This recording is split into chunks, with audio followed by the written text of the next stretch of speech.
Tapi jika tidak, hukum ini bisa berbalik kepada kita yang menerima dana dari joki tersebut.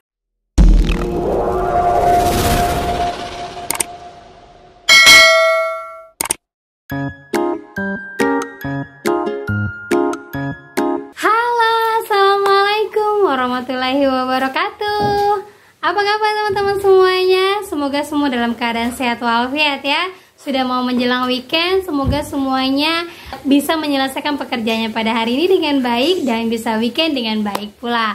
Oke teman-teman, ketemu lagi di channel saya, channel Desi Sutriani. Semoga teman-teman semua yang ada di sini tetap terbantu dengan informasi yang sudah saya berikan dan semakin kuat lagi menghadapi masa depannya. Oke teman-teman, kali ini saya akan membahas tentang hukuman pidana, bukan perdata ya. Artinya bisa dipenjara bagi kalian yang galbay. Wow, kok bisa ya? Dengarkan baik-baik agar kalian tidak salah paham. Tapi sebelumnya, buat yang baru saja bergabung di channel saya, jangan lupa untuk klik tombol subscribe-nya, nyalakan notifikasi loncengnya agar terus terhubung dengan saya. Oke teman-teman, ini dia buat kalian. Oke teman-teman, jadi baru-baru ini saya coba untuk kulik lagi tentang hukum yang sekarang banyak banget dipertanyakan sama teman-teman semuanya. Mbak, kalau seandainya nanti kita galbay, kita dipenjara nggak Mbak ya? Mbak, nanti bisa nggak ya DC itu kerjasama dengan polisi untuk nangkap kita yang galbay-galbay ini? Dan ada lagi pertanyaan, Mbak, bisa nggak ya polisi itu datang ke rumah kita bersama dengan DC terus nangkap kita karena kita nggak bayar? Nah, sering banyak saya dapatkan pertanyaan-pertanyaan yang seperti itu kepada teman-teman yang DM langsung ke saya. Dan untuk menghilangkan rasa kekhawatiran kalian tentang hukum yang terjadi apabila kalian galbay di pinjol, baik pinjol ilegal maupun pinjol legal, kalian harus dengarkan baik-baik ya. Nah, buat semua teman-teman saya informasikan buat kalian ya, hukum yang terjadi apabila kalian galbay itu adalah hukum perdata. Hukum perdata itu adalah hukum sanksi administrasi. Sanksi administrasi itu berupa surat peringatan tertulis apabila kalian galbay, terus blacklist OJK, dan juga mungkin nanti kalian susah mencari pekerjaan di bidang perbankan. Ingat ya, di bidang perbankan. Nah, hanya itu saja kalau hukum perdata, tidak ada yang namanya sampai di penjara. Tapi kalian bisa dipenjara apabila kalian melakukan hal-hal yang tidak sesuai dengan rule dan melenceng dari hukum perdata. Nah, bagaimana caranya agar kalian tidak masuk ke dalam ranah pidana tersebut?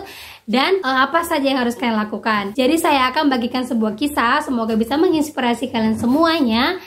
Ada seorang teman saya yang coba untuk menyelesaikan pinjolnya karena sudah tidak tahan lagi dengan ancaman-ancaman. Walaupun sudah sering saya kasihkan motivasi, sering saya informasikan bahwa Desi tidak akan pernah datang ke rumah kalian, tidak ada hukum yang bisa menjerat kalian apalagi sampai di penjara. Tapi mungkin setiap orang memiliki tekanan yang berbeda-beda. Akhirnya dia coba untuk mengikuti salah satu saran dari seorang YouTuber, saya tidak sebutkan namanya di sini. Jadi buat teman-teman semuanya yang akan berkomunikasi dengan YouTuber manapun, YouTuber yang membahas tentang pinjol, harap benar-benar disaring, harap benar-benar diperhatikan. Dan saya tidak menyalahkan siapapun, mungkin teman saya ini dalam kondisi terdesak dan tertekan. Dia mengikuti untuk saran dari YouTuber tersebut, jadi dia coba untuk ngambil pinjol ilegal dengan data orang lain. Karena setelah dicoba dengan datanya dia, karena dia sudah banyak sekali galbay, itu tidak bisa lolos. Akhirnya dia coba dengan data orang lain dan dibantu sama joki pinjol dan YouTuber tersebut. Akhirnya setelah dananya cair dan ditransfer ke dia, nah, si pemilik data ini kaget karena dia tidak memiliki hutang, tidak pernah berhutang di sini. Setelah dicek dan ditelusuri, dananya itu masuk ke teman saya. Akhirnya apa yang terjadi? Teman saya dijerat dengan pasal UU ITE penyebaran data dan juga penggunaan data. Maksudnya ngerti kan ya? Dikenakan hukum pidana dan dia harus menyelesaikannya secara sendiri. Dan bagaimana dengan joki dan YouTuber yang sudah membantu dia? Ternyata mereka menghilang dan tidak mau bertanggung jawab. Alasannya karena mereka hanya menyarankan saja dan membantu, dan teman saya mengikuti. Nah, itu dia teman-teman ya, kenapa kalian bisa kena hukum pidana apabila kalian bermain dengan data orang lain untuk melakukan pencairan pinjol atau melunasi hutang kalian.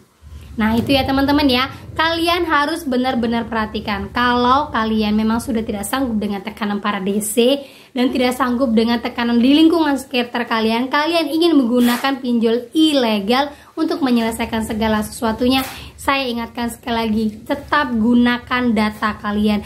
Jangan pernah mau diiming-imingi menggunakan data orang lain, terus nanti kamu tetap bisa menggunakan data kamu, nama kamu tetap bersih, atau saya nanti coba untuk meminjolkan untuk kamu, terus kamu tinggal terima bersih. Jangan pernah seperti itu. Sekali lagi saya tekankan, jangan pernah menggunakan jasa joki pinjol. Kita tidak tahu apa yang sudah dia berlakukan untuk data kita ataupun data orang lain, sehingga dana itu bisa cair ke rekening kita. Ingat ya teman-teman ya, di tahun 2023 semua orang punya hak untuk melihat atau mengakses siapa saja yang menerima uang dari rekening kita. Nah, ini tambahan lagi buat kalian ya, ancaman pidana bagi pihak yang menyedot data HP nasabah. Ini bisa berlaku buat para DC-DC yang suka menyebarkan data dan buat para joki pinjol yang memang dengan sengaja mengambil data kalian untuk dipergunakan pada pinjol ilegal. Hal ini bisa kita salahkan jokinya jika kita masih bisa mendapatkan datanya. Tapi jika tidak, hukum ini bisa berbalik kepada kita yang menerima dana dari joki tersebut. Baru-baru ini teman saya mengalami penipuan, yaitu seperti biasa pencairan dari Shopee Paylater dan ada kami. Jadi dia coba untuk tidak mau bayar, cuman khawatir nantinya akan dikejar-kejar sama DC. Jadi saran saya, apabila jangka waktu antara penipuan dan pencairan dana itu tidak terlalu jauh, kalian bisa screenshot siapa yang nelfon kalian yang pertama. Terus yang kedua, kalian langsung DM atau chat admin Shopee ataupun ada kami untuk cek di mana dana itu cair ke rekening siapa. Jadi kalian bisa tahu, bisa kalian telusurin. Kalian ceritakan segala kronologinya, bagaimana bisa dana pada aplikasi Shopee Paylater kalian atau ada kami itu bisa cair. Kalian bisa benar-benar ceritakan kronologinya. Usahakan jangan terlalu jauh dari kejadiannya agar kalian bisa membuatkan pelaporan kepada admin aplikasinya. Walaupun ujung-ujungnya nanti bahwa pihak aplikasi mengatakan bahwa ini tetap terjadi hutang kalian karena kalian yang salah sudah memberikan kode OTP atau membiarkan orang lain menggunakan data kalian.